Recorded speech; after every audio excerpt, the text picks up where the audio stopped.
something more for the next test, okay? You see, the quiz was misleading. And I told you, the quiz is misleading because it's a take-home quiz, okay? A take-home quiz.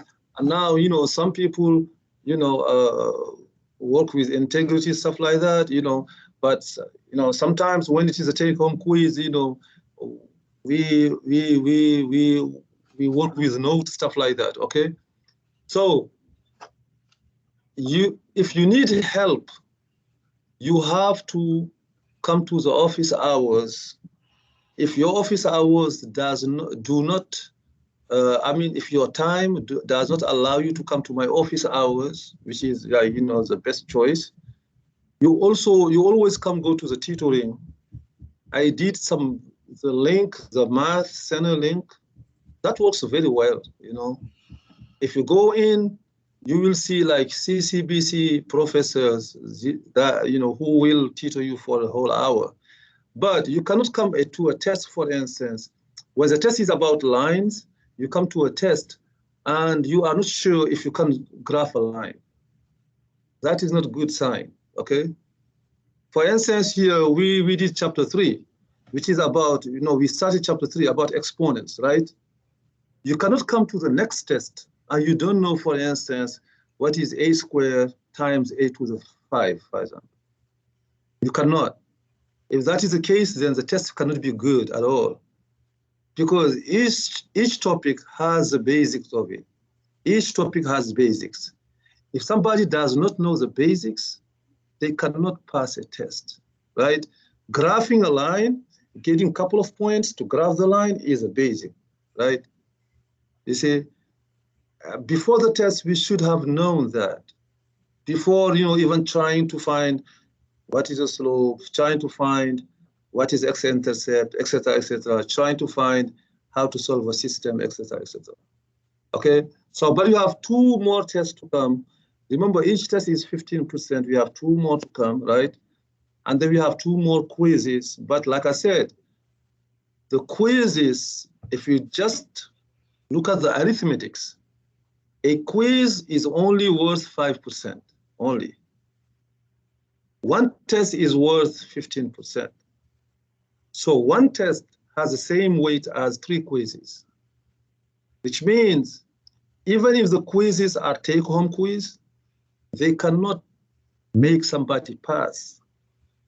If you don't pass the test, basically, it's going to be very hard to pass the class if somebody does not pass the test. All right, so you have to pass the test. Now, this test, you know, is like about half and half. Half did pass and the other half did not, right? So, and sometimes, you know, what worries me, you know, a little bit is we can fail a test with like 60%, we can fail it with, you know, 59, 57, okay. But when it reaches like 30 something, 35%, 25%, that is worrisome, you know. That means, you know, pretty much, you know, I didn't get nothing what was done. And this is what I say, don't wait until the test comes. You have to seek help. Now, it's like, you know, some people need a little help, some people need a lot of help, okay? Okay, that is why we open up all the office hours, we open up, or, you know, all the tutoring stuff. It's just, you know, for students to get help, you know, at the right time, all right?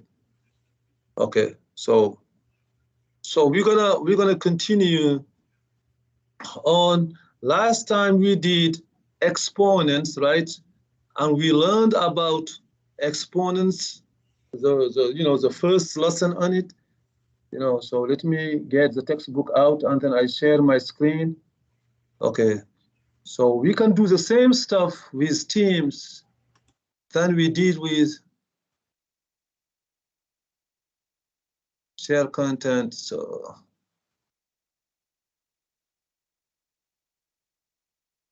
all right. Okay, so everybody can see my document, my Word document. Okay, so last time we did the basic of multiplication with exponent. We said, for instance, last time, if you have a cubed multiplied by a to the 7th. How much is that? A to what power? A to the 10th power. A to the 10th power. Thank you. Okay, one word about, just before we continue, there is a way, there's what you call testing good and testing bad. Okay, so I think some students test bad.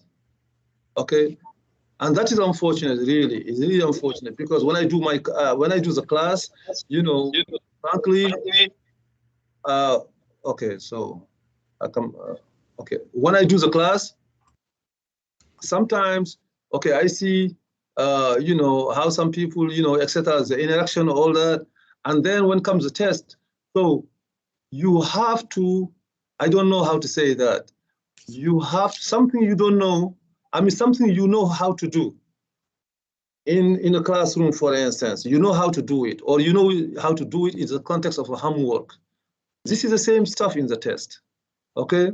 So is it, some people are nervous? You shouldn't be nervous. If you are nervous, it's going to play against you, okay? And math, unfortunately, math is like right or wrong. You see, it's like correct or incorrect. When an answer is incorrect, we cannot make it correct, right? So I have seen that. I have seen a lot of mistakes, which are unfortunate. So I cannot make them. I cannot say, okay, this was just a mistake, let's give the grade. I cannot do that, right? So, but it is unfortunate.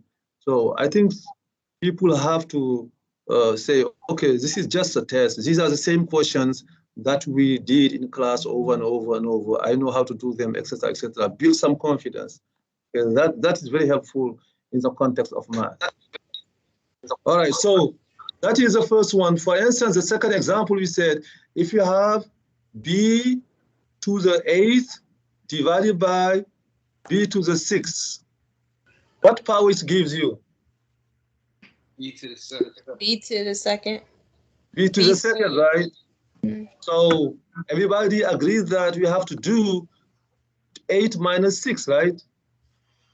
It's going to be b to the second, because we do 8 minus 6. Now, if I have this, b to the 3rd divided by b to the 9th, how can I simplify that? B to the negative 6. B to the 6. Okay, where's going to be where is going to be? B to the negative 6. B to the negative 6. Okay, b to the negative 6. This is a good answer. Do we have to reduce it? Yeah, if I say I don't want my final answer to have a negative exponent, if I say that. So I don't want my final answer to have a negative exponent. So we can say b to the negative 6, but then it's going to be a negative exponent. If I don't want that, I will rather do b to the 6. Now it's going to be b to the 6, but where I put the b to the 6, on the numerator or on the denominator? Numerator. The denominator. See, that is a rule here. It's going to be put in the denominator every because time. It's a bigger number, right? Exactly. When you do two things, when you do 3 minus 9, when you subtract 3, when you do 3 minus 9, your answer, whatever answer you will have, will be at the same position of the 3, where the 3 was, right? You see? So you do this, you do b to the negative 3, right? Same position as where the 3 was. But when you do 9 minus 3, which is 6, that will be at the position where the 9 was, which is at the bottom, okay?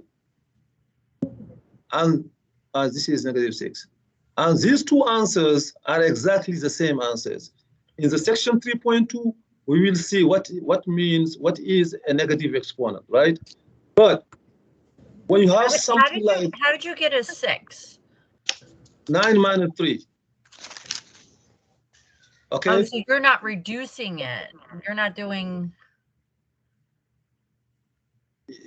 Yeah. So, and I feel like we should probably go over what the rules were, because we're jumping right back into this, and we touched the rules just briefly last week. So, okay, so I'm trying to refreshing the memories. So last week we did all the three rules. So we're gonna practice that, right? And I'm trying to refresh the memories about that. So that is a rule. The first rule is when we add them up, the 3 plus 7, right? Now we are in the division now. The division says you have to subtract them, right? You see here, where's the 2 come from here? In the first example, where's the 2 come from? 8 minus 6. 8 minus 6. Right. But what I'm saying here is we have 2 ways to subtract, right? You either can do 8 minus 6 if that is the best for you, or you can do the exponent at the bottom minus the exponent at the top. Okay? You see, if we don't explicit both cases, everybody will think we only have to do the top one minus the bottom one. That's you, Aiden. But that is not the math rule. The math rule says you do the top one minus the bottom one if it is good for you. You see, for instance, we do b to the 15th over b to the 12. What is best for me is to do 15 minus 12 or to do 12 minus 15? 15 minus 12.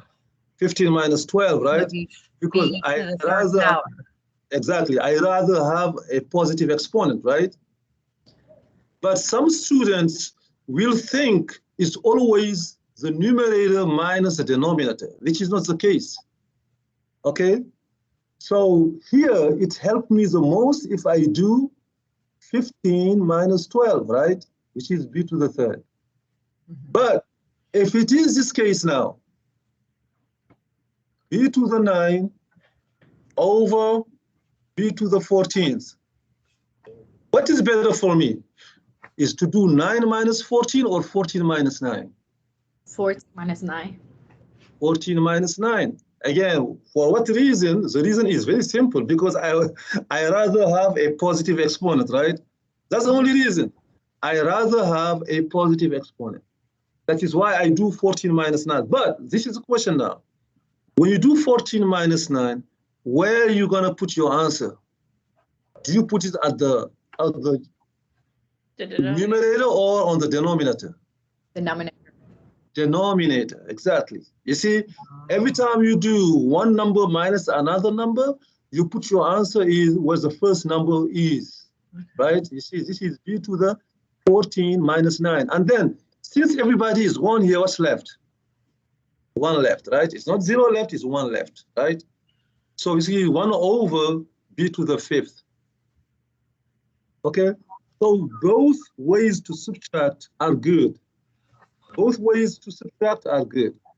You know, we're just gonna privilege the big one minus the small one. The big number minus the small number. This is what you're gonna privilege, right? Okay, that is the second rule. Everybody agree with the first rule? The first rule is addition. The second rule is subtraction of exponent. What is the third rule now? Is this one right here. When you say a to the 5th and then all to the 3rd, what you do to the exponent? Multiply. We multiply them, right? Okay, but here we have to watch out the parentheses. The parentheses are really, really important, right? The parentheses are very, very important. So my parentheses tell me I have to multiply 5 by 3, okay? So it's gonna be a to the 15th, and the 15 come from 5 times 3. Okay, that is the third rule, third law, right? What is the fourth one? You see, the fourth one is if you have sum like that. If I have AB, parentheses, raised to the 7th power. When you remove the parentheses, what's going to happen? What's going to do if you remove the parentheses? What you have to do? You have to raise each one of them to what power? 7. So it would be 7. B7. They share, both A and B share the same exponent. Okay, both A and B do share the same exponent. So which means as if what? As if you multiply, I mean, you raise, you share, you know, you raise everybody to the 7th power like that. You see? It's going to be A to the 7th, B to the 7th. Okay?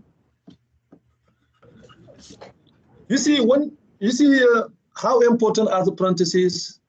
I just give you an example. What is this? A, B to the 7th. A You see this one? To whom belongs the power 7? B. B. Only to B. Yeah. What is the power of A here? 1. 1. The A here is raised to the power 1, right? The B is raised to the power 7. All right? But as soon as you put parentheses, what happened? It got to distribute to both A and B. Exactly. Now you have to distribute to both A and B. Parentheses are really, really important in math. You know, parentheses are really, really important in math.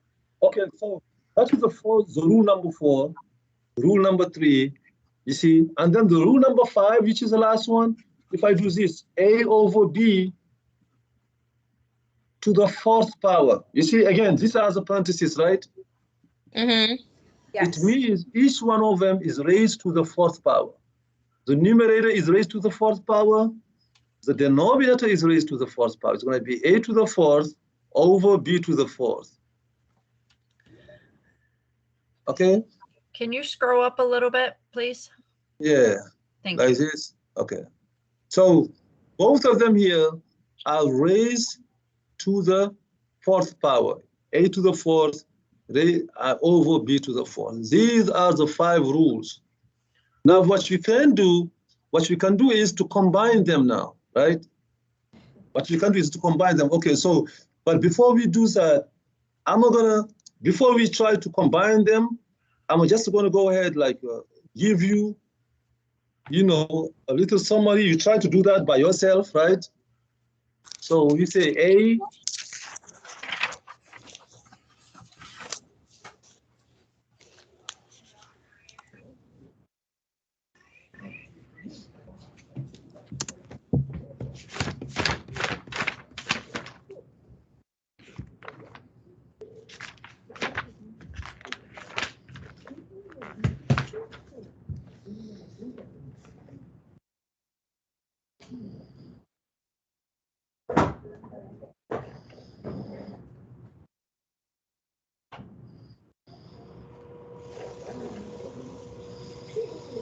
all right? And then the last one,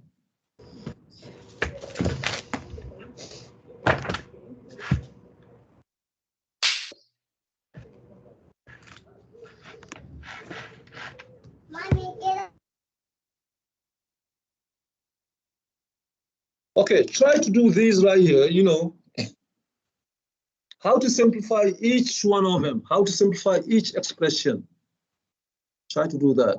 So don't say it out loud. So we're gonna see the.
All right, so I give you like, maybe 1 more minute and see. I want everybody to try to do that. Again, in this topic, this type of problems, for instance, will be like, the first ones we have to know how to do, okay? Before we try to do like the big parentheses, the big stuff, we have to try to do these right here.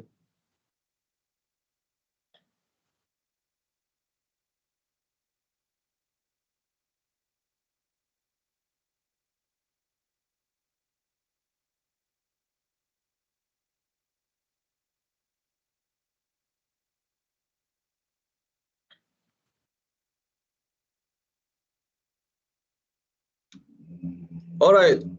Okay. Can somebody tell me what they did for the first one? Somebody.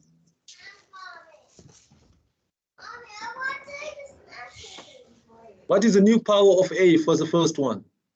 11. 11. Everybody agrees with that? 11.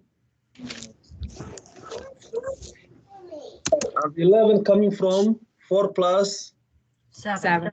4 plus 7. Thank you. What is the new power of B now? 10. 10, right? Everybody, okay, why you say 10? 9 plus 1. I see only 9. Okay, where is the 1? The 1 is where the The B one is. is invisible. Exactly, the invisible one, right? Mm-hmm. The invisible one is right there. They don't move. There is B to the 1 power. We just don't need to write it down. So 9 plus 1 is 10, is B to the 10th power, right? Okay, very good. Thank you. Okay, now the second one now. I have A on the numerator. I have A on the denominator, so I can simplify something, right? Yeah. Okay, I rather do 13 minus 6 or 6 minus 13. What I rather do? 13 minus 6. 13 minus 6. 13 minus 6. Where am I going to put the answer? On the numerator or on the denominator? It would be on the numerator. Thank you, numerator, right? It's going to be A to the, and 13 minus 6 7. is 7, right? With arithmetic. Yeah. Okay, 7. And then the B now.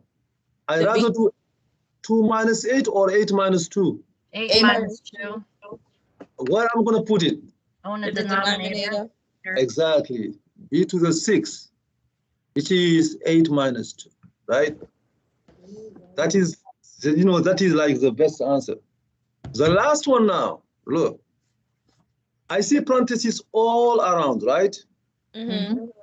It means the power of 5 is shared by everybody inside the parentheses. Mm-hmm. All right? So what's going to be the new power of 3 then? 5. 3 to the 5 power. Thank you. Here, I am not really interested to know how much is really 3 to the 5 power. We are not interested in the value itself, okay? 3 to the 5 is, who knows how much is 3 to the 5? 15. 3 to the 5 power, how much is that? 243. Oh. 243, you see? But we are not interested, we are not really interested to investigate how much is 3 to the 5. Oh, my open math, it is though. It makes you simplify on my open math. Okay, okay. You see, my open math sometimes is capricious, okay? Yeah. For me, when I grade the test, you write 3 to the 5th, I take it, okay? I don't ask you to write it explicitly. Okay. Okay, now for the new power of A, what is going to be the new power of A now? 10. A to the 10. 10. Everybody agrees with the 10? Yeah. Yeah. The 10 come from, is it 5. 5 plus 2 or 5 times 2? 5 times 2. 5 times 2, which is A to the 10th power. Mm-hmm. And B to the what power then? 5. B to the 5, right? You see, if I know how to do that, right? If I know how to do these 3 right here, Mm-hmm. I cannot be intimidated by any other problem because I will be repeating the same stuff. I explain myself. So let's say you wanna do some like this one, some like one of these right here. So let me.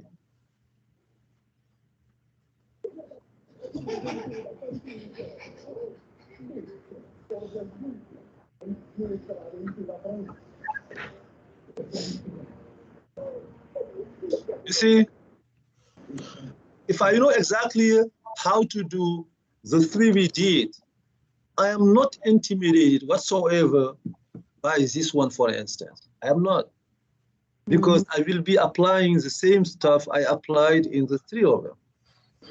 I will be applying exactly the same stuff. So this one right here, and then another one.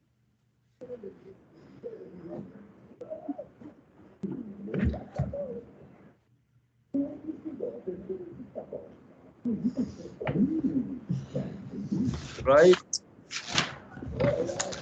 Another one.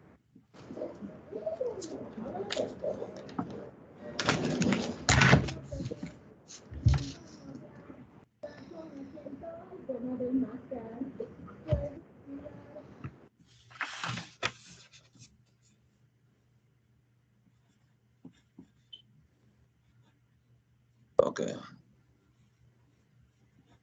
Okay, you have 3 of them right here. Okay, try to do them, and then we're going to go over them one by one. And the parentheses are really, really important. In mathematics in general, parentheses are super, super, super important. Right?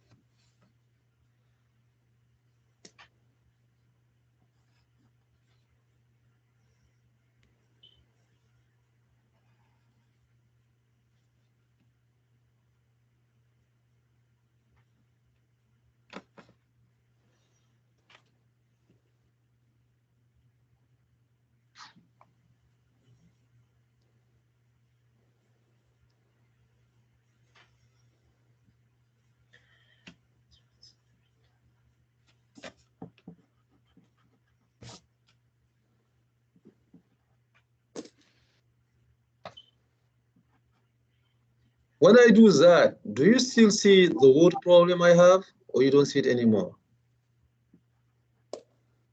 I can see it. Okay, thank you.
All right. So I think it's been some minutes. Okay, so for the first one. Okay, so is there like one way? When I say one way, I'm talking about the order, right? You see what we do, what we should do first, and then next, and then next. I don't think it is like a unique way to do that. Okay, some people, some people can say, okay, I'm gonna go ahead and distribute 3 for everybody, and then simplify. Some people are gonna say, no, I'm gonna wait a second. I'm gonna go ahead and work on the inside and then distribute 3. In either way, if you do the right stuff, you're gonna have the same answer at the end, right? Okay, so who gonna tell me what they did for the first one? Go ahead, please. So what I did was I did U, and then I did 2 plus 4. 2 plus 4, right? Okay, you see, you elected to work the inside. That is very good. So you said, okay, I'm gonna do U squared and then U to the 4th, right? For now, I don't touch the power 3 yet. I'm gonna work the inside. I'm gonna do U squared times U to the 4 is U to the 6, right? Okay, and then the 2 is a 2, right? Correct. And then the V is a V squared, right? There is only one V squared. Okay. After that, what you did after that? I did 6 times 3. That's gonna be the power of what? Of U. Which is 6 times 3 is what? How much? 18. 18. Thank you. And then 2 to what power? I did 2 to the 3. Oh, 2 to the 3, yes. 2 to the 3rd. Thank you. You see here, it is always nicer to put the numbers up front, right? But this is just for aesthetics, okay? And then it doesn't make it wrong. It doesn't make it wrong if you put the 2 in the middle. It doesn't make it wrong, right? Okay. So and then put the V. What power of V you got? To the 6. V to the 6. 2 times 3. Thank you very much. Everybody understand that? Yes. Okay. Thank you. So now, who's gonna tell me for the second one what they did?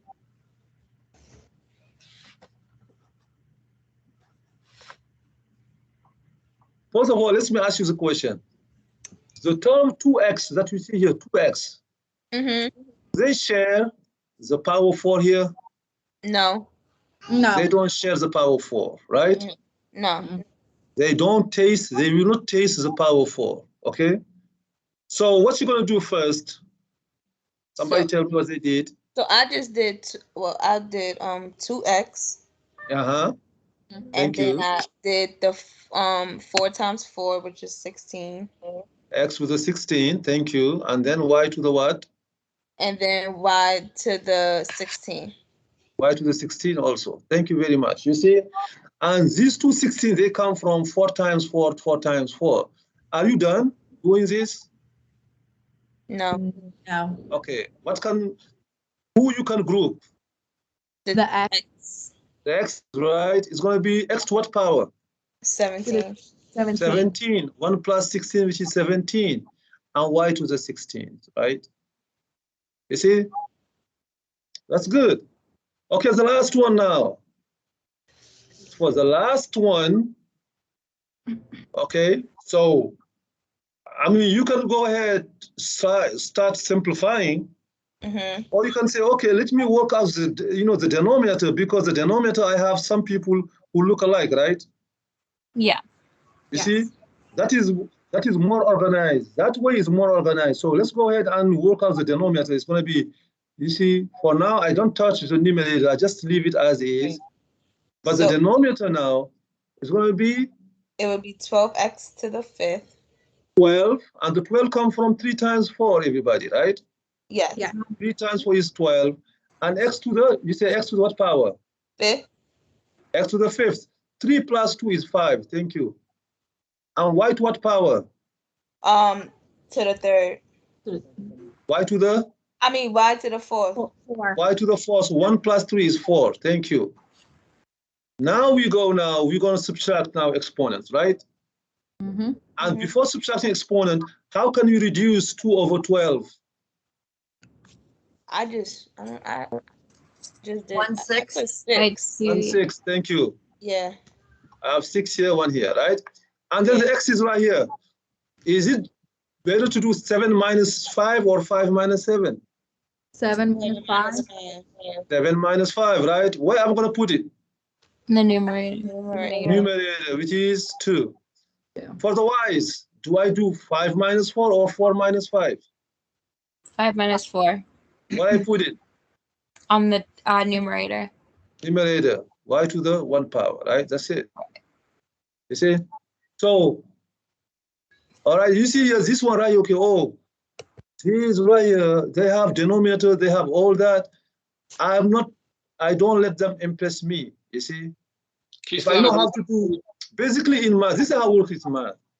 Everything you see in math, if you know how to do the basic one, a complex problem is a collection of basic steps, right? It doesn't matter how complex the problem is. Even if it is like a problem that's going to take you 10 minutes, when you look at it, it's a collection of basic steps. See, one step at a time, right? So for instance, the number 33, for instance, right? That's like intimidating, okay? I see it, I'm kind of scared, oh, that one is too big, I'm kind of scared, but I'm gonna just I'm just gonna do the basic steps, right? One step at a time. Okay. Now the order in which you're gonna do your math, the order sometimes it is, it's not a unique order. Somebody can do step 1, step 2, step 3.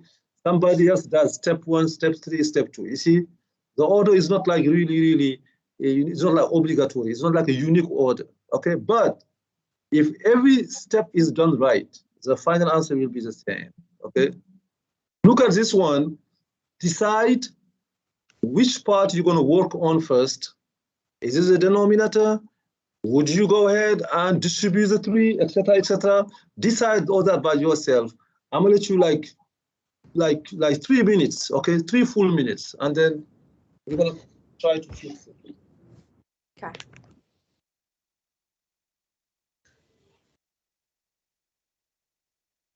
Hello? Hello. Yes. Hi, this is Sarah Wilson from the Department of Visa and MasterCard. How are you doing today?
All right, I think it has been like 3 full minutes. Okay, so right here, what is best for us to do? Can somebody tell me which piece we're gonna work on first? That's gonna make it easier. The denominator. The denominator, right? You see, Sorry. that parenthesis, that inner parenthesis, I have to take care of it first, right? It is, confusing if I try to take care of the power 3 outside. Okay, it's going to be a little bit more confusing. I mean, one can do that, but for us, we're going to take care of the denominator right here. Okay, tell me, you see, for now here, I don't change anything yet. I have this, I have power 3, right? My denominator will be what? This is 2y to the 17th, right? Okay, what's going to be 2 to what power? 2 to the third. 2 to the? 4. 2 to the 4th, thank you. Oh, X to what power here? 8. 8. X to the 8th, thank you. And y to what power? 16. 16. Thank you very much. Okay, now here, when you hear, now you are free to do 2 things. If you want to, you can go ahead and distribute the power 3 outside to everybody, numerator and denominator, right? Mm-hmm. Or if you want to, you say, okay, hold on a second. I'm gonna first simplify inside whatever I can simplify before I even think about the power 3. Which way is better, you think? Simplify inside the parentheses. Exactly. I would do that myself. I would simplify inside parentheses and then take care of the power 3 outside, you see? Okay, when you simplify the power inside, look right here, see? I have 2 to 1 power and 2 to the 4 power, right? Mm-hmm. Right. What I do, 1 minus 4 or 4 minus 1? 4 minus 1. Where I'm gonna put the answer? on Yeah. the numerator. Bottom. At the bottom, 2 to the Oh, 3rd. yeah. Okay, the x is by itself. I don't worry about it. It's x to the 8. Now for the y's now. Do I do 17 minus 16 or 16 minus 17? 17 minus 16 Where I do it? Where I put it? on the denominator. On the numerator, right? You see now, okay, now I'm ready. And it's become very easy to distribute the power 3 to everybody now. Everybody. What's going to be the power of y then? 3. Y to the 3rd. What's going to be the power of 2? 9. 2 to the 9. And the power of x will be x to what? 24. 24. Thank you very much. Everybody see that? Now, if you did this, you see, if you did everything right here, for instance, I just show you that the order is basically, the order will be the same. I mean, the answer will be the same. If you did 2 to the 3rd, y to the 51. Can somebody tell me what I'm doing when I write this? You're distributing the 3 first. Exactly. I'm distributing the power 3 to everybody. 2 to the, you see, and then I do this. I do 2x squared, y to the 4th, to the 12. If I do this, it means I distributed the power 3 to everybody, right? It's going to be 2 to the 3rd, y to the 51, over 2 to the 12, x to the 24th, and y to the 48, you see? Yes. And now when I simplify, 12 minus 3 is 9, you see? X to the 24th. 51 minus 48 is 3, right? Same answer. Okay? So the order does not prevent you to have the same answer at the end. You have one order that is easier than the other one. Okay, I'm gonna give you one last example, in this topic. I think, you see, we are about to do the last ones here. Okay, so these are the last one. You know, number 42. 42 is the last one, okay? Which means if somebody knows how to do the numbers, the last one, you know, normally you're good for this question, okay?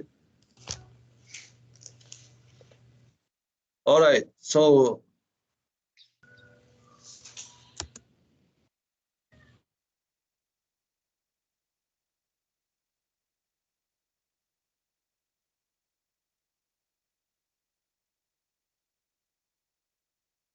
okay, so same thing. I'm gonna let you like about 3 minutes, everybody, and then we're gonna go over it.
All right, so All right, let's go ahead and can somebody tell me the steps they did?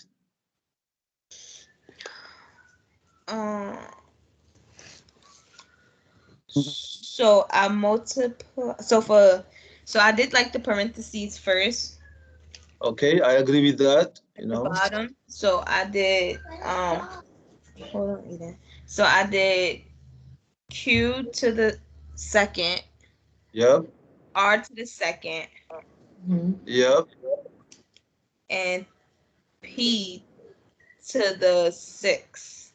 yep. You see, you distributed the second here, right?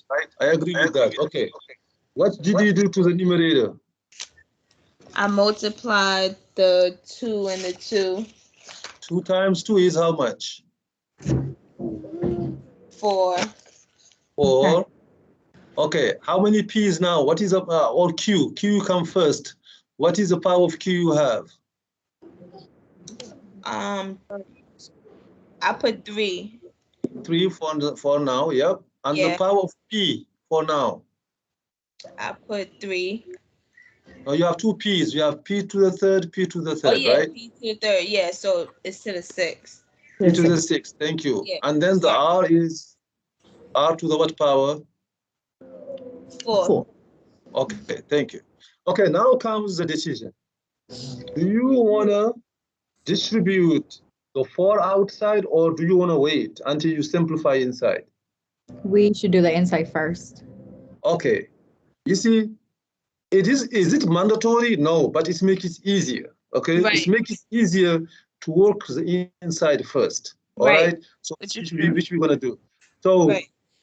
now for the inside, can you simplify the 4 by anybody, or is just 4 by itself? 4 right here. It's 4 by itself. 4 by 4 by itself. itself. Yeah. How about the Q's now? It would be Q. Q. What's gonna be the new power of Q? Do you do 3 minus 2 or 2 minus 3? 3 minus minus 2. Where are you gonna put it? Up or down? Up. Up. Q to the 1 power, right? Mhm. And the 1 come from 3 minus 2.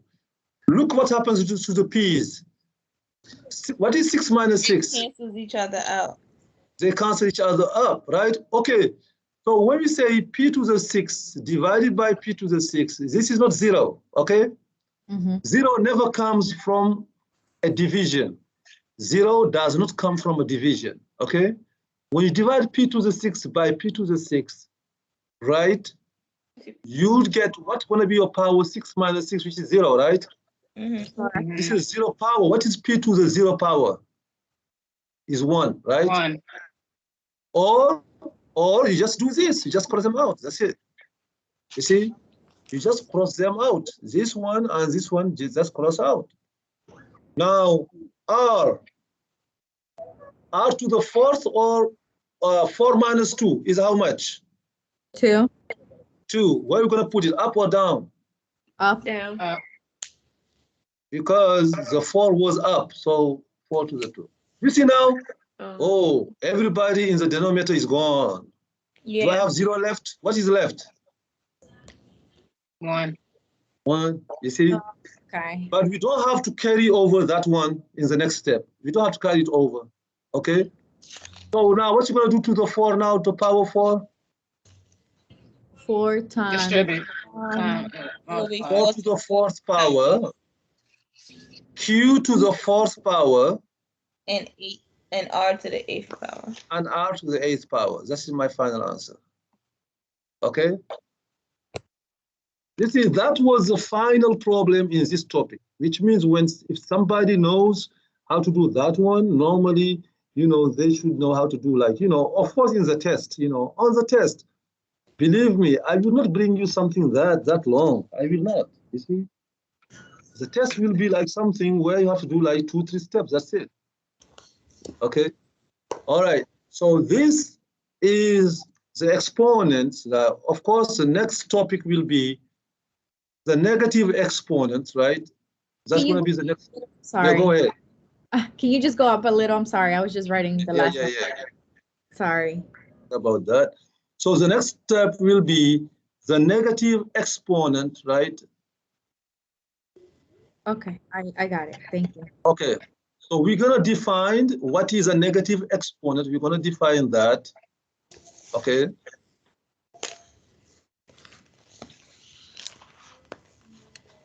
That is 3.2.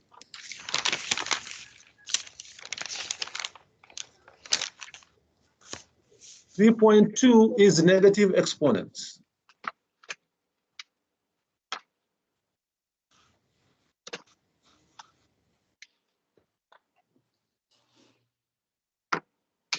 By the way, we said a to the 0 power. What we said last time, when we raise any number to 0 power, how much we get? 1. We get 1, except for what? Except for 0 itself, right? Mm-hmm. But any other power to 1 power, any other number to 0 power is always 1, right? If you, for instance, you get this, you get 1.798 to 0 power, what you say? 1. 1. You even don't think about it, you say just 1. You see, I'm using, you have this sometimes. You have 3, a to the 7th, b to the 8th over 9, a squared b to the 10th, and then you see 0. Okay, if you see that in the test, would you be happy or not happy? Happy. Happy, right? Because there's 0? No, it's not 0, but it's how much? 1. 1. Just 1. 1. Right. Okay. Now, I am almost sure somebody gonna start work the inside, right? But if you do that, you're gonna waste your time, right? Because the outside power that encompasses everybody. You see, everybody is in, shares the power 0, right? This allows me to say this is just 1. How many minutes of work is gonna save me? It's gonna save me probably about 5 minutes of work, right? Yeah, you can give us a lot of those questions. Sure. Yeah, you see? And then everybody's going to be done after 10 minutes, right? Okay. So that is the power 0. I mean, the power 0 is always 1 except for 0 itself, right? So now the negative power. You see, we cannot define a negative exponent the same way we defined a positive exponent. We cannot. For instance, we said, 3 squared is, we said 3 squared is 3 times 3 times 3, 3 times, right? Mm-hmm. We said 3 squared is 3 times 3 times 3, 3 times. But we cannot say 3 to the negative 2 power is 3 times 3, negative 2 times, right? Does it make sense to say that? It doesn't make sense to say that, right? We cannot say 3 squared is 3 times 3, 2 times. You see, 2 times. It doesn't make sense to say 3 to the negative 2 is 3 times 3 negative 2 times, right? It doesn't make sense to say that, right? So we have to find another way to define it. What is the definition? For instance, so how are we gonna? All right. So for instance, what is a cubed? Simplify this. A cubed is a to the divided by a to the 5, right? Because just we want to define what is a negative exponent, we're going to do 3 minus 5, right? Right. We're going to do 3 minus 5. But we said it's better to do 5 minus 3, right? But because we want to define, because I want to define what is a negative exponent, we're going to do 3 minus 5. If you apply the subtraction rule, this is going to be 8 what power? -2. 8 to the negative 2 on one hand, right? Mm-hmm. On the other hand, let's see how to simplify it another way. Let's say this is a times a times a, right? This is a cubed, right? Over a times a times a times a 5 times, right? Now let's cross them out. This a cancel with this one cancel with this one cancel with this one. So what you have left, you have 1 over, how many A's now? A? 2. A2. What we just said is A to the negative 2 is 1 over A squared. What we just established from this example, we established that A to the negative 2 power is a reciprocal of A squared. Where'd you get the 1? Where'd you get the 1 from? Because these 3 A's, they went. These 3 A's, this A, this A, this A, they went. How much left then? 1 left, right? When everybody is gone, remember, in a fraction, when you simplify and everybody is gone from one side, from one part, you have 1 left. Not 0, but 1. Okay. Oh, right? 1. What we just established here is A to the negative 2 is A 1 over A squared. Basically, this is how we're going to define a negative exponent. It's 1 over the positive exponent, right? Okay. What's going to be A to the negative 3 then? A to negative 3 will be 1 over what? 8 to the third. A to the third, right? What's going to be A to the negative 9? 1 over what? 9. A9. A to the 9 power, right? Okay. This is the definition of a negative exponent, right? Okay. What's going to be A to negative 11? 1 over what? 11. 11. 8. 1 over A to the 11, right? So this is how we define a negative exponent, right?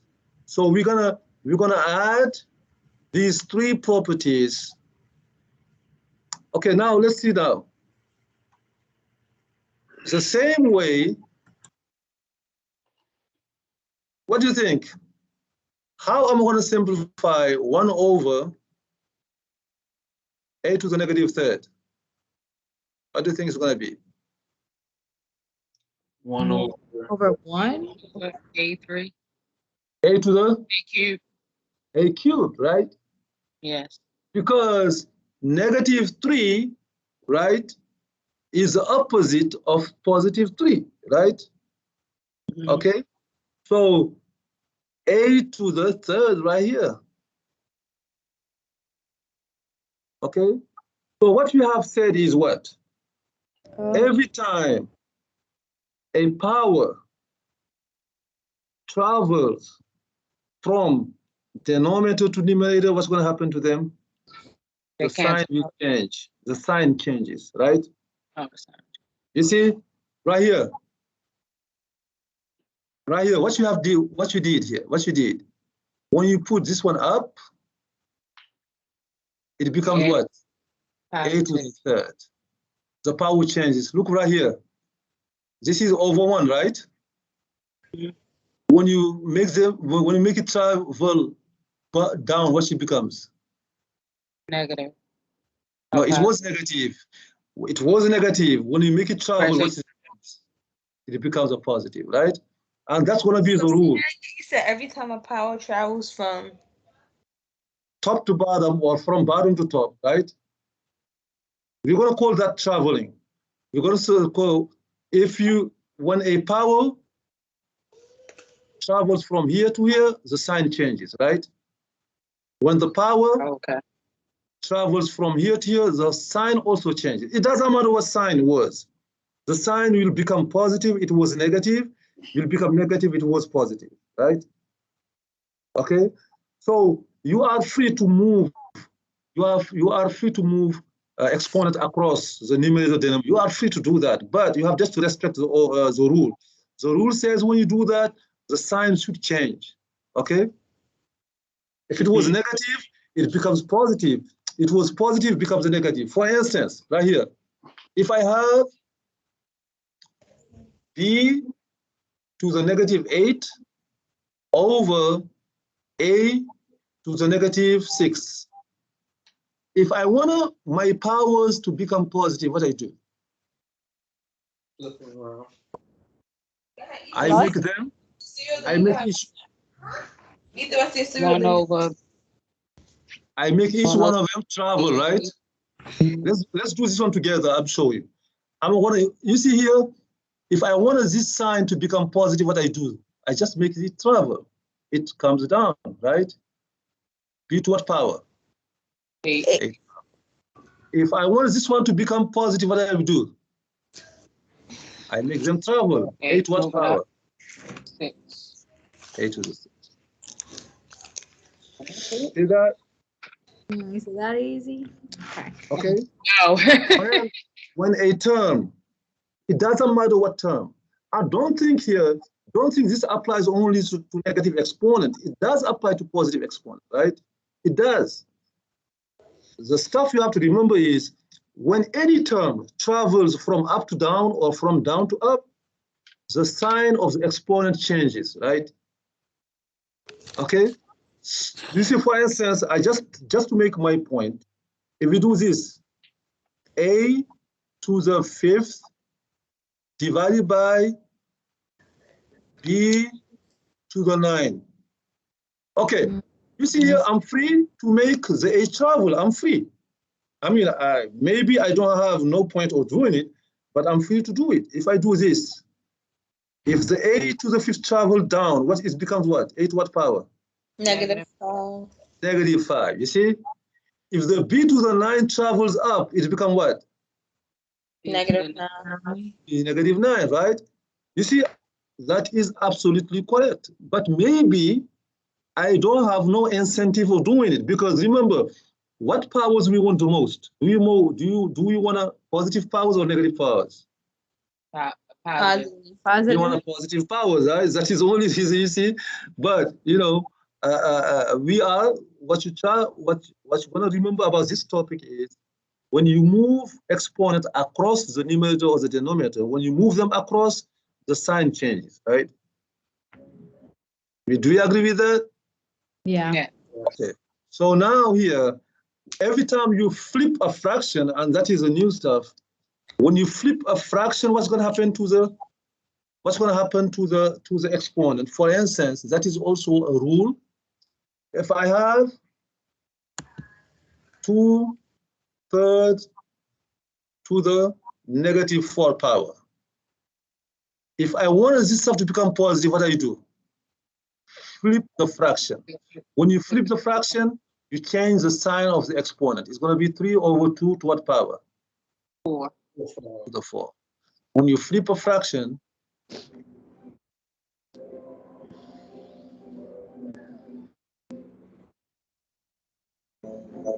the sign of the exponent changes, right? Okay. Okay. But look, the exponent has to be about the whole fraction, okay? Not only one of them.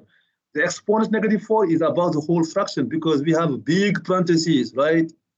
Around 2/3, which means this exponent -4 is about the whole fraction 2/3.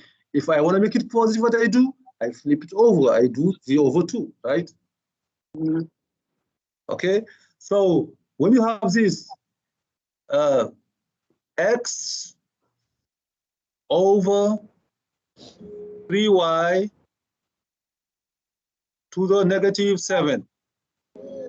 If you want to make the power -7 become positive, what you going to do to the fraction x over 3y? What you going to write?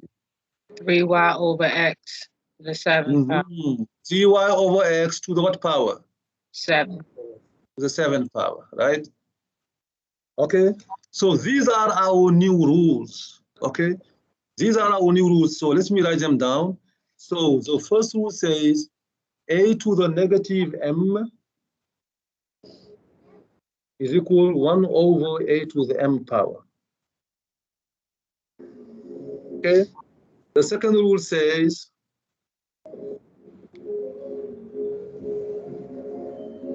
one over a to the -m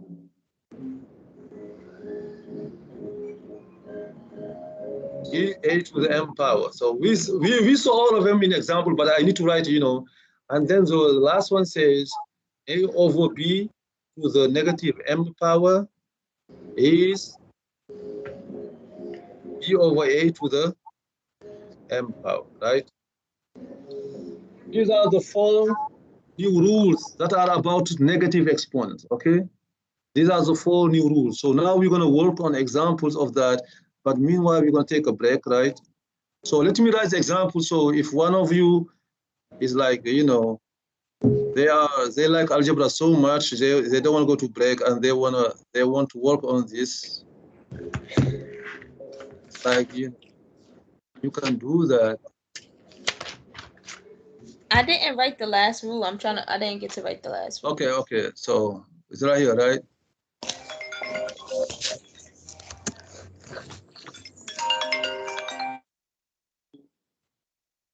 All right, so we're gonna pick up some examples right here. You see, simplify each expression and your answer should contain only positive exponents. So you're gonna write down some of them.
All right, so we're gonna take a break, you know, for 10 minutes, and then we're gonna come back.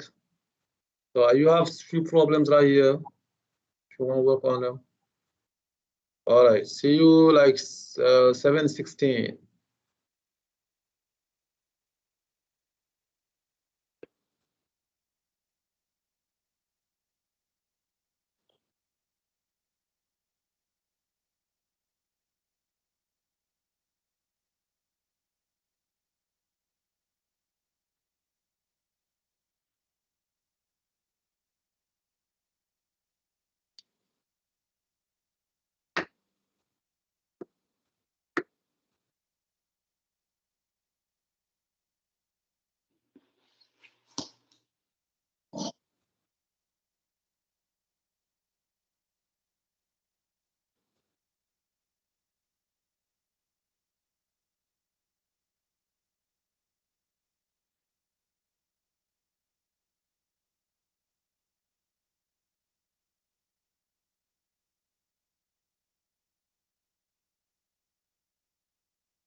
All right, so I think we're back.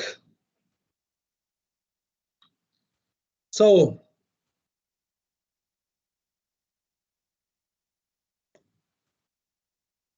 what I should do? So we should go over them, or you were on break, so I'm gonna let you like few minutes to think about them. Okay.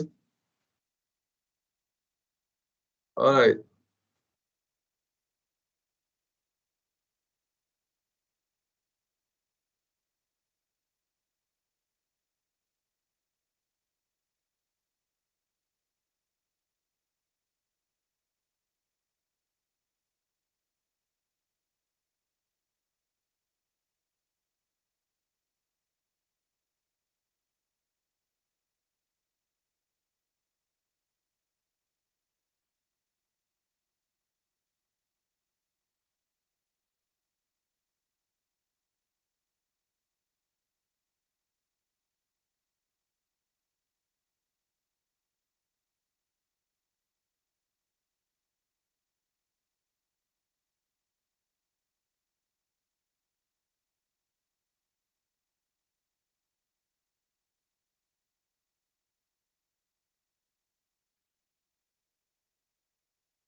All right.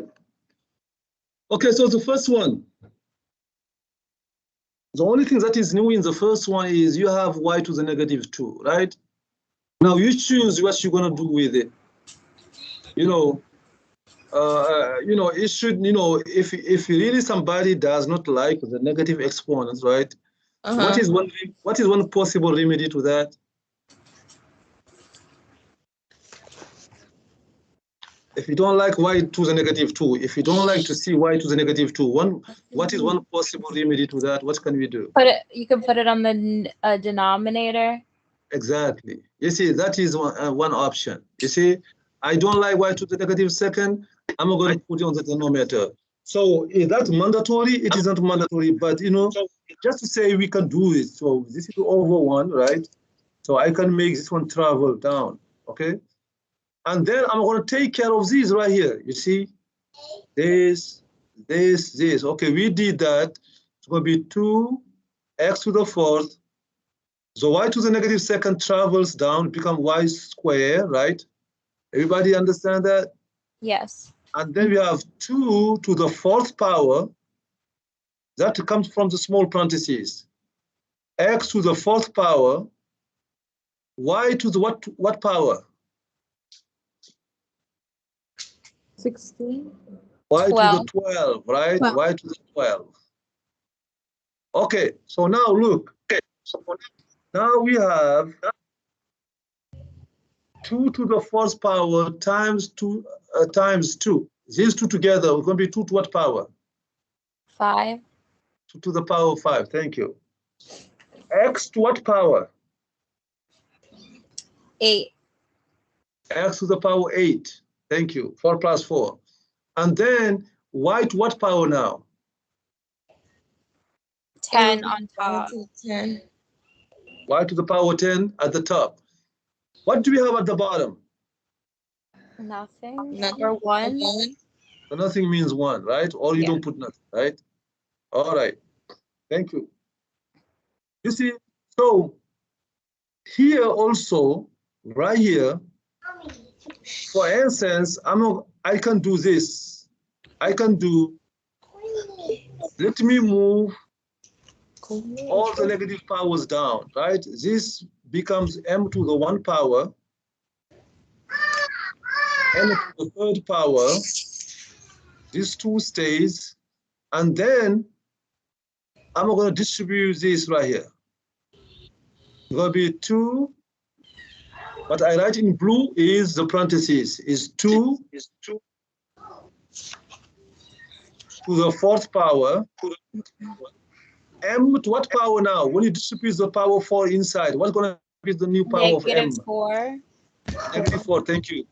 What's going to be the new power of N? -12. Negative 12. Thank you very much. And then I still don't like this. I can make them travel down, right? It's going to be 2 to the 5 power. Everybody is down now. Everybody did travel. I have M, N cubed, and then this M travels down, becomes M to the 4th power. This N travels down, becomes N to the 12th power, right? You see? Which is 2 to the 5th. And then M to what power? 1 plus 4 is how much?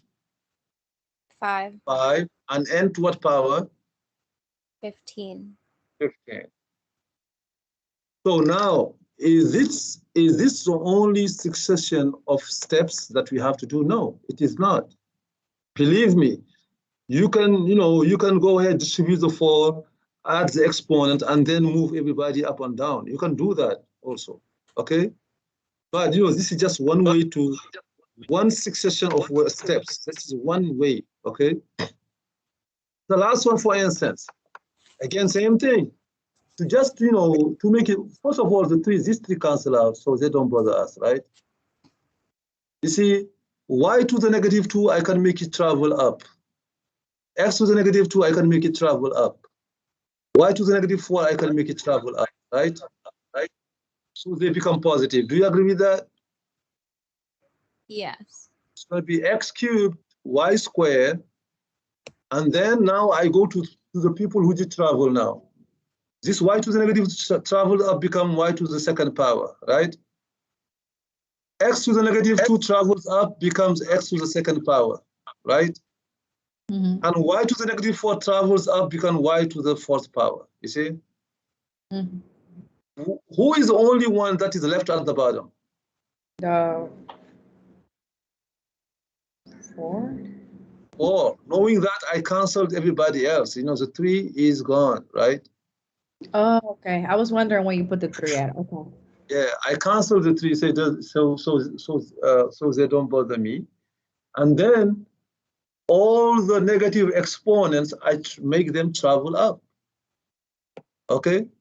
I guess the only stuff that is new here is when you make people travel up and down, right? That's it. Now, what's going to be the power of x now? X to what power? 5. X to the 5 power. Thank you. Y to what power now? 6. Is it 6 or how many y's you have? You have Oh, 8. 8, right? And then over 4. no. All right. You see, this is the stuff about negative exponent, right? That is the only thing about negative exponent, okay? So you see, all right, so let's do one last one here.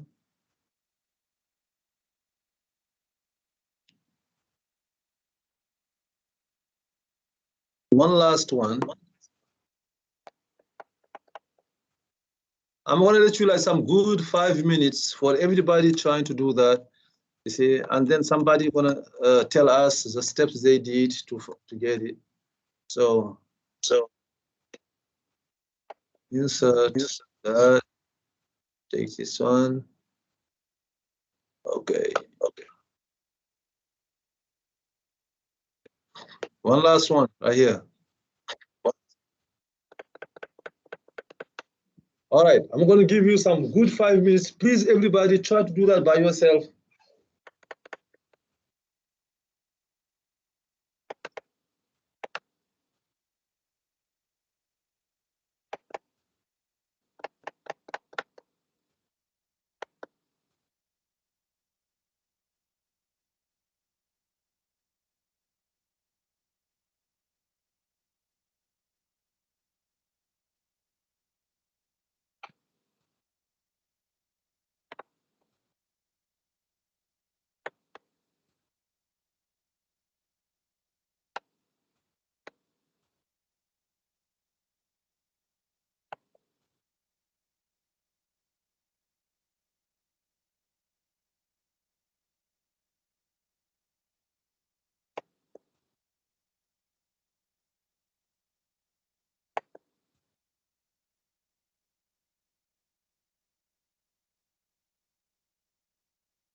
All right.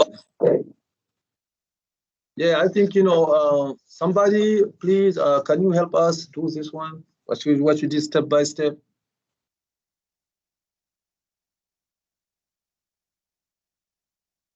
Some volunteer. Well, first I did the parentheses. Okay. So I made that 2 to the negative 4th power. Yes. Okay. So at first, so you didn't touch the first one. So can I write then the first one, then a to the c to the negative 2? So we're gonna absolutely do the steps you did, right? And then you said 2 to the negative 4th power. I agree with that. B to what power? B to the negative 12th. I agree with that. And c to what power? Negative 8. I agree with that. Over a negative 2b to the 4th. All right, I agree with that. Okay, now what did you do next? Well, first I multiplied the numerator first. Okay, how much you got? So I got 2 to negative 3. I agree with that because this is 1 here. 1 plus negative 4 is negative 3. Thank you. 2 to negative 3. And then what you got? B to the negative 8. I agree with that. 4 plus negative 12 is negative 8, right? So you got b to the negative 8. And then c to what power? Negative 10. Thank you. Negative 2 plus negative 8 is negative 10. So we say c to negative 10. I agree with that. Over what? Over a to the negative 2b to the 4th. Exactly. Okay, now what you did next? Okay, I didn't finish everything, but I was going to flip the negatives in the numerator to the denominator, and then same to the denominator to the numerator. Okay, exactly. That is exactly what I would do. I make people travel. This one travels down, become 2 to the 3rd, right? Yes. This one travels down, becomes b to the 8th. Right. This one travels down, becomes c to the 10th, right? Right. And then this one travels up, becomes a to the second. And then the b to the 4th does not move, right? Right. Okay, so now I have just my last step would be just to group the b's right here. Right. Could be a to the 2nd over 2 to the 3rd, b to the 8 plus 4 is 12, and then c to the 10th power. All right. So that is absolutely a good answer. Thank you very much for that. All right, so this is, again, on the test, for instance, or quiz. So would you see something this long? No, of course not. Because what you're trying to test is somebody knows. Usually in the test, we try to say to see if the students knows the basics or not, right? This is like, usually a problem this long is for the homework, okay? All right, thank you very much. Do you have any questions about this section right here? All right, so the next section, they are not like very, very long sections. They are not, that is what, but for the practice now, you have the whole textbook to practice, right? If you have time, you can do like lots and lots of them. And my open math also. So we're gonna see, for instance, what we call a scientific notation, okay? We're gonna see what we call the scientific notation, which is very, very important. Scientific notation is very, very important because it's gonna help you save paper space, right? So I explain myself. If I say this this number right here, if I have this number right here, you see, if I have this number right here, let's see.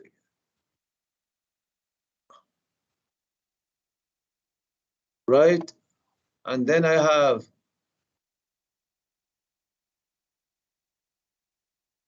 you see, this is a number I want to write. You know, for instance, I'm writing a paper where this number is right here. I even don't know how to call this one. This is billion here. This is billion. This is trillion. This is 63 trillions, right? Mm-hmm. You see, of course, here it does bother me to write every single time. Let's say I have to repeat this number on my paper. I have to repeat it like 20 times on my paper. You see how bothersome it is to write 20 times 63 trillion like that? You see, it's going to take your time and your space, right? Right. So it is very important to find a way to write it down, right? Using the exponent. It's very, very important. So one way to write it down is to say, okay, this right here, I'm going to write as a number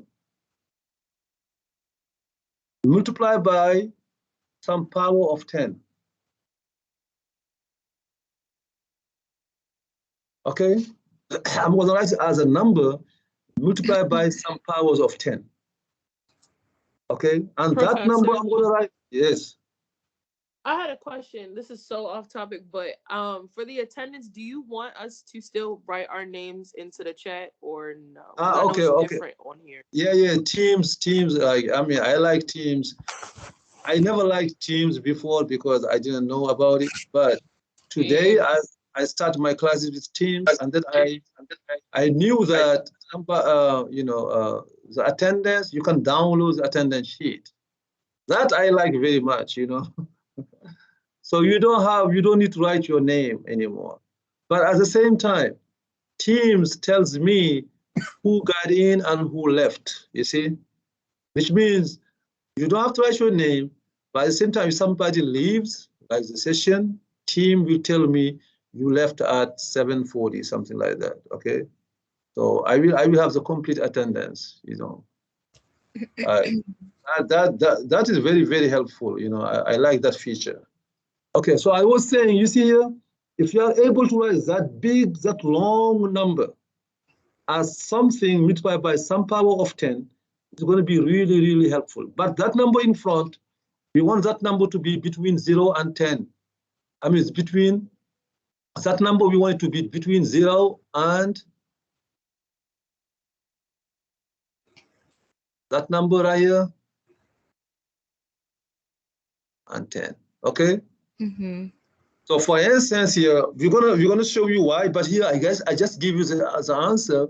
This is 6.3 times 1, 2, 3, 4, 5, 6, 7, 8, 9, 10, 11, 12, 13 times 10 to the 13th power, right? You see, now you tell me, is it better to write this or is it better to write this? It's way better to write this right here. But that's what you call the scientific notation. Okay? So before we do the scientific notation, we're gonna do some powers of 10 right here. What is 10 square? Is how many zeros we put? 1, how many zeros? 3. 10 square. The number of zeros is always equal to the power, right? 5. Mm-hmm. What is 10 to the 5 power? How many zeros we're gonna put after 1? 5. 1, 2, 3, 4, 5. No, 5 zeros. The number of zeros should match the exponent, right? See, 5 zeros. 1 million. 1 million is how many zeros? Is 6 zeros, right? 6. Is 10 to what power then? 10 to the 6. 10 to the 6. Okay. 1 billion. How many zeros? 1 billion.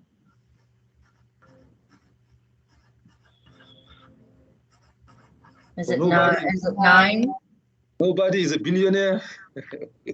I thought at least one of us is a billionaire. So They would know how many zeros after 1. You have 9 zeros, right?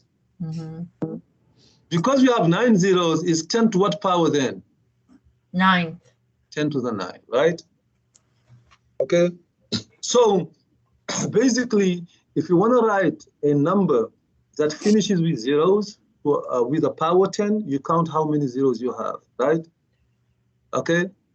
So right here, now for the negative exponents, that's for the positive exponent. How about the negative exponent? We have 10 to negative 1 power is 1 over 10, right? Which is 0.1. You see? So how many decimal after 0? 1 decimal, negative 1, right? Okay, 10 to negative 2 power is 1 over 10 to second power, right? We agree with that. We just did it. We just did that before, right? And when you take your calculator and you do 1 over 100, what you get? If you take your calculator and you do 1 over 100, you get 0.10. 0.1, right? Should I show everybody with my calculator? Yeah. Okay, you don't see my calculator, right? No. Okay, let me go to the share.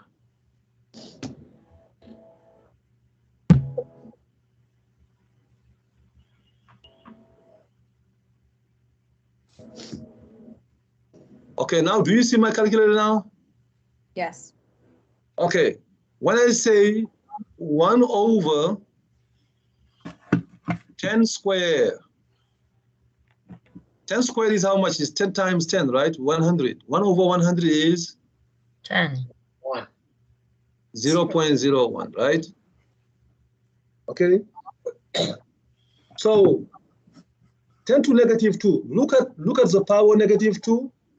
Look at the link with how many digits after 0 point what? Look, how many digits here?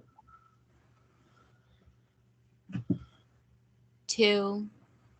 2 digits, right? Okay. And this is negative 2. You see, the last one going to be always the 1. Okay. The last digit will be 1, and before that going to be 0, 0, 0. Okay.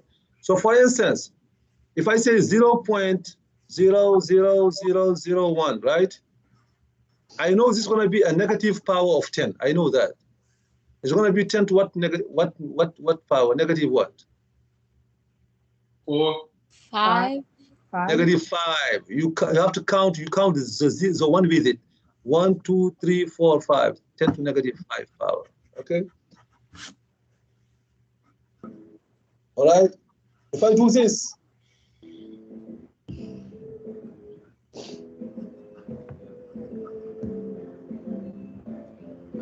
what power of 10 is that? 9. 10 to what power? 10 to 9 power or negative 9 power? Not negative 9. Negative 9. Thank you very much, right?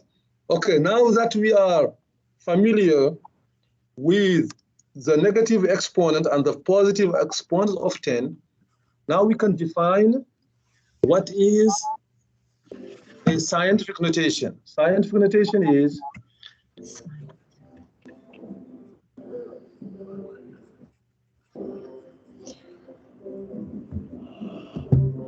writing a number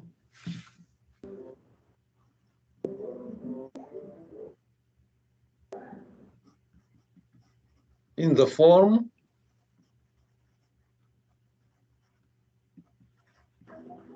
plus or minus a times some power of 10, right? You see, a times some power of 10.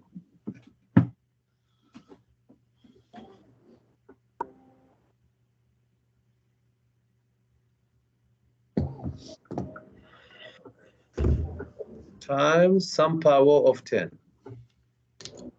Okay, where a, that is very important, where a is negative 1 is less than a less than 10.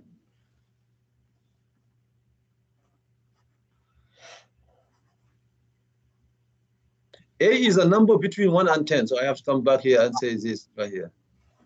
1, this is 1 right here. A number between 1 and 10, okay? But not including 10. That's what you call the scientific notation. Okay, and the n can be positive or can be negative.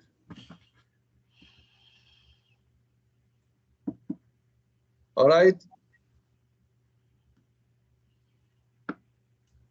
So, for instance, what do we say is a scientific notation? What is not a scientific notation? What is this? When I see 3 times 10 to 5 power, is that a scientific notation or not? No. Well, yeah. Okay. Because this is A right here. And is this number 3 between 1 and 10? Yes. So this number 3 is between 1 and 10, and this is some power of 10, right? So this is a scientific notation, yes. Okay. When I do this, negative 7.5 times 10 to 8 power. Is that a scientific notation? Yes. No. No, you look, we have plus or minus in front, okay? We have plus minus in front, so which means we allow the number in front to be negative. The only thing is 7.5 between 1 and 10? No. 7.5? Yes. No, I mean, I'm not including the minus, just 7.5. 7.5 is Yes. between 1 and 10. Between 1 and 10. So this verifies the scientific notation, so it is a yes, okay? So for instance, right here, if you say 0.36 10 to 9 power, is that scientific notation yet? No. No. It is not, because this number is not between 1 and 10. 1 and 10. This is not, right? If I do this, if I do 9.135 10 to negative 6, is that scientific notation or not? No. Yeah. Yes. No. Yes. Yes. No. Okay, for people who say no, what would be the reason? Because it's not 10. Oh, yeah. No, it is. It is. It has to be between 1 1 and and 10. So yes. Yes. yes, it is a yes, because it is not, it doesn't exceed 10. So that is a yes. Mhm. Okay. Sorry. So if we have now 1.3167 10 to 8 power, is that a scientific notation or not? Yes. Yes. Yes. Yes, it is, right? Yes, it is. If you have, we have to keep going. If you have 13.95 10 to negative 2, is that a scientific notation? No. No. It is a no, right? The Right. scientific notation is the mantissa. The number in front has to be between 1 and 10, not including 10, right? Not included 10. Now, in our next examples, we're going to see how to write a number in the scientific notation, right? That's going to be our next examples, how to write a number in a scientific notation. So, the A is called the mantissa, right here, you see? The A is called the mantissa of the number, okay? A is the number before, All right, so write each number in the scientific notation right here. We're going to do this first.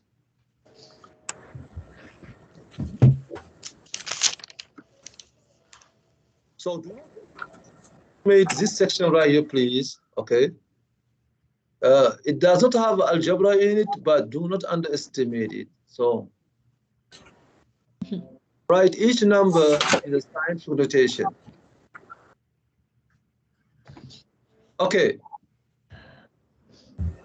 Look, 885, I'm gonna give you the first one. 885, of course, is not in the scientific notation yet, right? Okay, so what I'm going to try to do here, you see where is the decimal point? Do you see any decimal point yet? No. But so can we put one? Yes. How we put one here? When you put one here, what's going to put here? Point what? 0. Point 0, right? Okay. What is our goal? Our goal is to keep moving. You see, 885 is way bigger than 10, right? Mhm. We're going to keep moving it until we get a number that is between 1 and 10. Right. Does it make sense? Yes. We're going to keep moving it until we get a number that is between 1 and 10. Okay, if we want to do that, do we move it to the left or do we move it to the right? The decimal point. Left. We're going to move it to the left, right? And that is a goal. Every time you move the decimal point to the left, it's like you divided the number by how much? 100. No, if you, I mean, one spot. If you move a decimal point to the left one spot, you make it smaller, right? Right. Right. How much right. you made it smaller? How much you made it smaller? You made it smaller about 10 times, right? Mhm. It's like you divide it by 10. You see, 885, when I move it to the left, it becomes 88.5, right? Mm-hmm. It's like I divided my original number by 10, right? You see, 885 divided by 10 is how much? Is 88.5, right? Because when we move it to the left, one spot, we divide it by 10. We have to compensate that, right? We compensate that by multiplying by how much? 10. By 1, right? Okay? And then we have to move it again. When you move it again, we divide it by another 10, right? Mm-hmm. How we compensate that? 100. Multiply by 100, which is 10 to what power? 10 to the second power. 10 to the second power. You see, when you move to the left, you're going to multiply by as many powers of 10 as the number of spots you move it to the left. Oh. Everybody see that? So because we moved it 2 times, it becomes cube. I mean square, I'm sorry. Yes. We move it 2 times to get 8.85. Do we have to move it another time? No. Remember, the number we want to get should be between 1 and 10, right? Yeah. The number we want to get is what between 1 and 10. If you move it one time, you get 88.5. Do we have what we want? Yes. 88.5. If you move it one time, we get 88.5. Is that a number between 1 and 10? No. No, right? So we have to keep moving it. When you move it to one more time, what you get? We get 8.85, right? 8.85 is a number between 1 and 10. So that number is good. 8.85 is good. How many spots we move it to the left? 2 spots to the left, right? Because we move it 2 spots, so multiply by 10 to second power, right? All right, so what is my final answer? My final answer will be 8.85 times 10 to the second power. Okay, everybody see that? This is when you multiply, when you move the decimal point to the left. Okay, take the number 6 here. Look, the decimal point is here, right?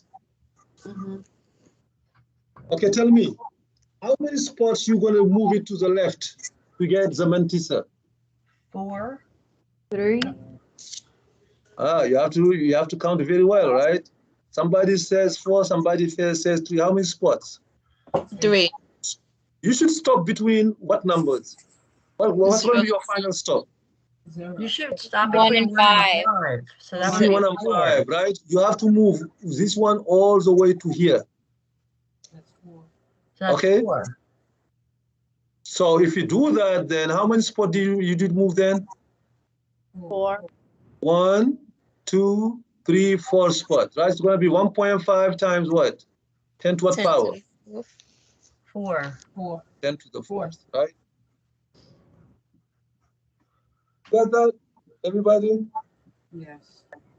That is when you move it. Okay, before we go to the next one, let me give you this one right here. Okay, you know, in this, or let's just do the other one, the next one right here. When you have to move to the right, 0.0007444, right? 0.000744. Okay, now my decimal point is here. Is this number here between 1 and 10? No. No. The mantissa is 0, is not between is not between 0 and 1 and 10. We have to keep moving it until we get the first number that is between 1 and 10. Now, which direction we're going to move it? To the left or to the right? Right. To the right. Right. To the right. Now, when you move a number to the right, when you move the decimal point to the right, are you making the number bigger or smaller? Bigger. Bigger. You are making it bigger 10 times, right? Each spot is 10 times, right? To compensate that, what you're going to do? It's like you're gonna, to compensate the move to the right, you're going to divide by 10, right? Uh-huh. Dividing by 10 is like multiplying by a negative exponent, right? It is the same. Dividing by 10 is like multiplying by a negative exponent of 10, right? So how many times we have to move this one to the right? 4 times. 4. Until we get the first number between 1 and 10. 1 times is not enough. 2 times not enough. 3 times not enough. 4 times is enough, right? Okay. We get 7.44. Since I made it 10,000 times bigger, you see, 10 times, 100 times, 1,000 times, 10,000 times bigger, which is 10 to the 4th power, right? I made it bigger, 10 to the 4th power. I have to compensate that by multiply by a negative power of 10. Negative. When you move to the right, you multiply by a negative exponent, right? Oh. When we move, decimal point to the right,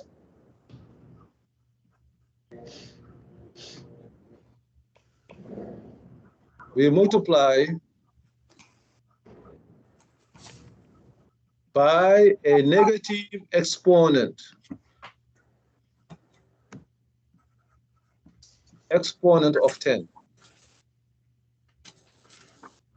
Okay.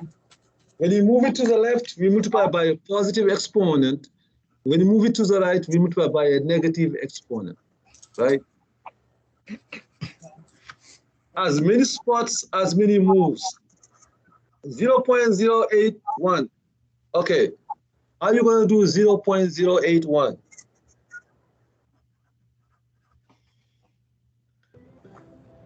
Move it to the right. Move the decimal. How many spots do you need to move it to the right? 2. 2. 2 spots, right? 1, 2. We're going to have 8.1. What negative exponents of 10 I have then? -2. Negative 2. Thank you. Right? So, okay, now I'm going to give you some right here. So number 4 would stay the same, wouldn't it? The number? Number 4? Yeah. 1.9. Yeah, 1.09 exactly, right? Okay, which is that? Okay, number 4 is 1.09. That is a good mantissa. I just say 1.09, 10 to what power? If I want to show the power of 10 anyway, what power I put here? 0. 0, exactly. All right, thank you. Okay, now I give you these 2 numbers right here.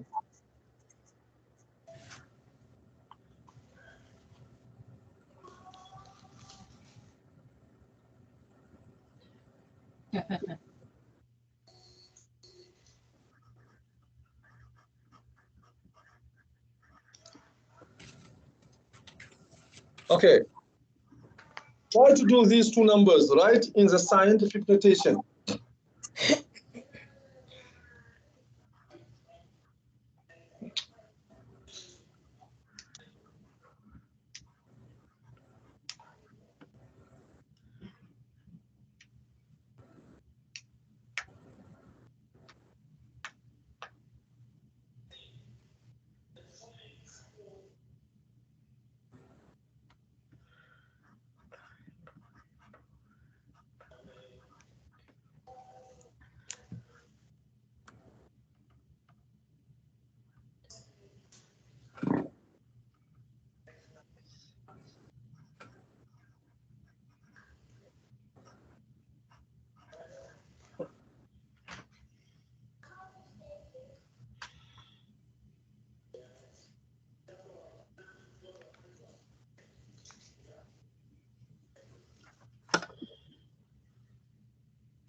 All right, so Don't touch it. Yeah, throw it in the garbage.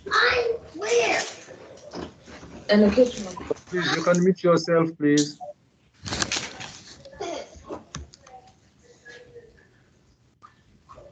All right, so tell us, what is the first one? How are you going to move the decimal point? Move the decimal point to the left. 1. How many spots? 1. 3. It's here, right? 3. You said how many spots to the left? 3. 3. 3 spots, right? So you get 7 point what? 3. 5, 3, 5, 4. 4, 0. 0, 9, 1. You know, you have to keep going. Times what? 10 to what power? 3. 10 to the third power. You move to the left, so you multiply a positive exponent of 10, right? Oh, so I was moving the decimal between the 5 and the 4. So you have to go That's why I'm all like, the how way did you- over. All the way, exactly. You have to go until you get a number that is between 1 and 10. Oh, so I thought the 5 and the 4 was between 1 and 10. No, the final number. Because if you stop right here, you have 735. Oh, okay. Oh, okay, I get it. Okay, that makes sense. So we got to go all the way over. Okay. All the way until your final reading, gives you a number that is between 1 and 10. Okay. I got it. Thank you. And this one right here, we have to move it to the right or to the left? To the left. To the right. The right. To the right. To the right. How many spots? 6. 6. Yep. You said 6. 1, 2, 3, 4, 5, 6, right? Yeah. And 6 is enough because when we 6, we have 3.05, right? It will be negative 3.05.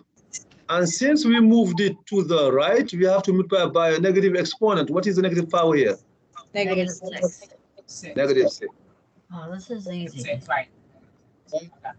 This is, so now what's going to happen now is after a while, you know, do not confuse the two moves, right? Right. After a while. So, okay, let me say it this way. When you make the number smaller, you have to compensate by multiplying by a positive exponent of 10. When you make the number bigger, you have to compensate by multiplying by a negative exponent of 10. Okay? So that you know, that actually, well now what is the other way? We're gonna stop right here. The other way is we give you a scientific notation and you try to find the number. You see, that way is easier in a sense. You can use a calculator, okay? That way right here, you can absolutely use a calculator. You see, right?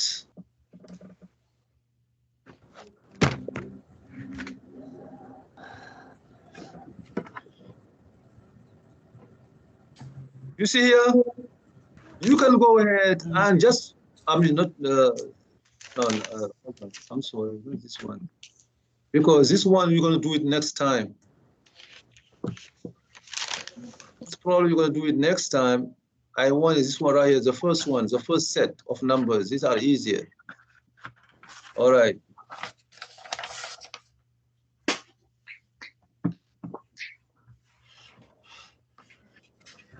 You see, for instance, this right here, it's easier in a sense. You just can, if you have a scientific calculator, you can go ahead and use a scientific calculator. Okay? If you don't want to use a scientific calculator, if you don't use a calculator, what you can do? You can apply the same rule. You can say, okay, I'm multiplying by 10 to the 5 power. I'm making my number 5 times, you know, I have to add to my number 5, not 5, I don't say 5 zeros, but I have to move my decimal point 5 times. as many times, 5 times, right? You see? Okay, but somebody can tell me, oh, I don't have 5 numbers. I don't have 5 numbers, right?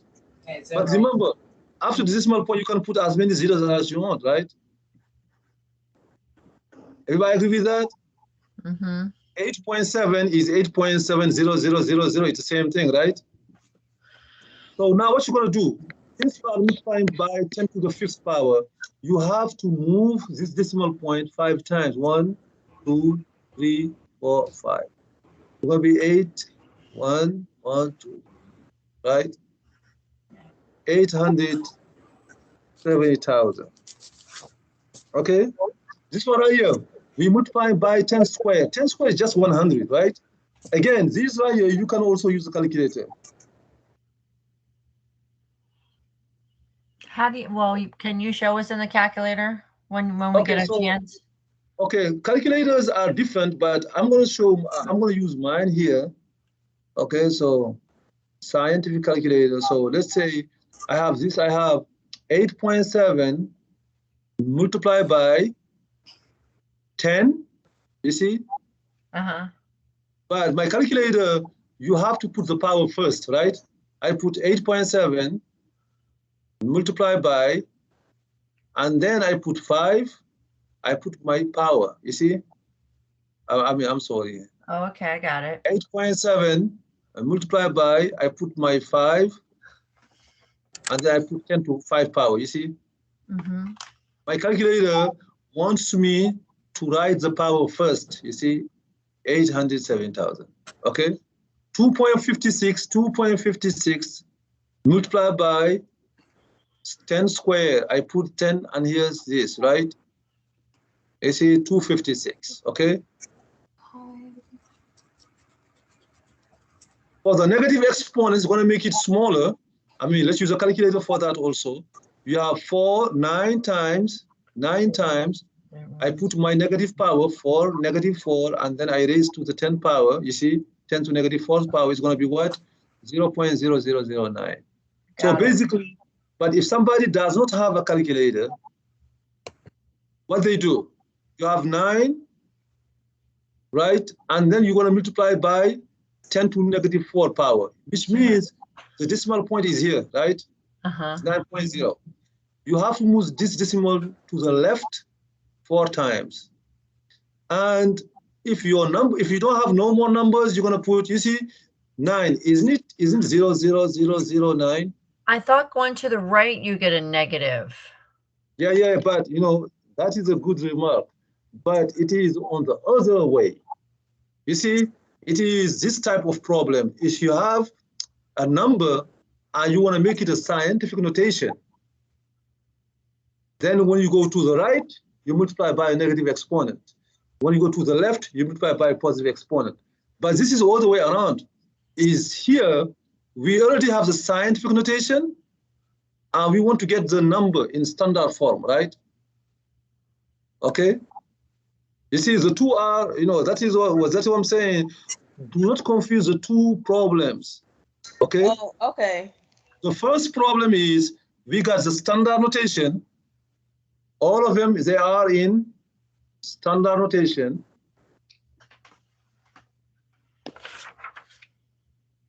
And we want to make them scientific notation, right?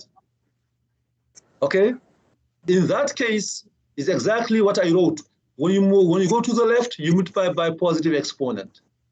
When you go to the right, you multiply by negative exponent, right? But this here is the other way around. We have a scientific notation, and we want a standard notation, right? In that case, it's just the regular multiplication, okay? You see here, my stuff is, you know, if it really does bother you, you know, the moving stuff, you can use a calculator.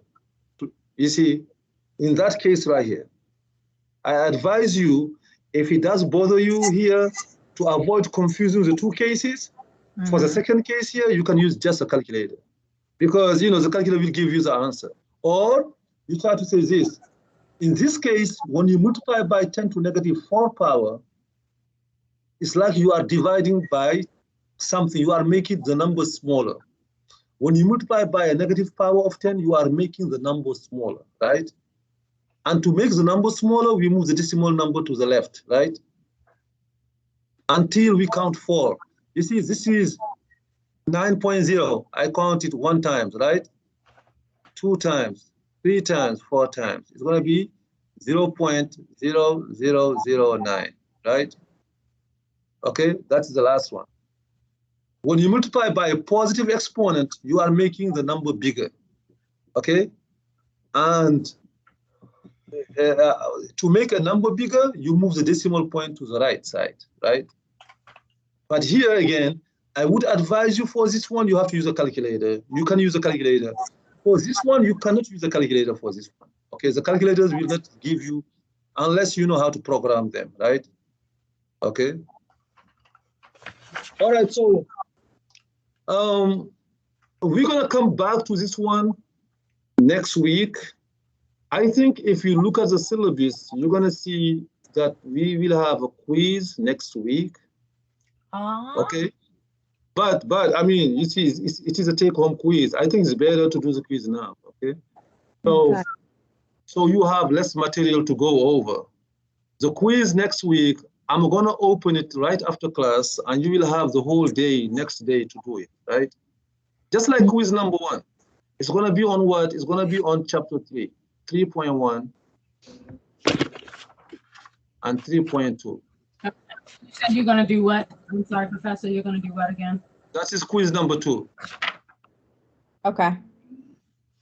You see, it will be open right after class, and you will have the whole day Wednesday to do it, right? Mhm. And you're gonna do it the same way you did quiz number 1. You see, I'm gonna open an assignment that is timed, right? And then when you're gonna finish, the assignment is timed, like it's gonna be like you have 35 minutes, 40 minutes to do it, okay? And then that is on the quiz part. You go to the assignment and you will see, submit your assignment, your quiz to here. Just like quiz number 1.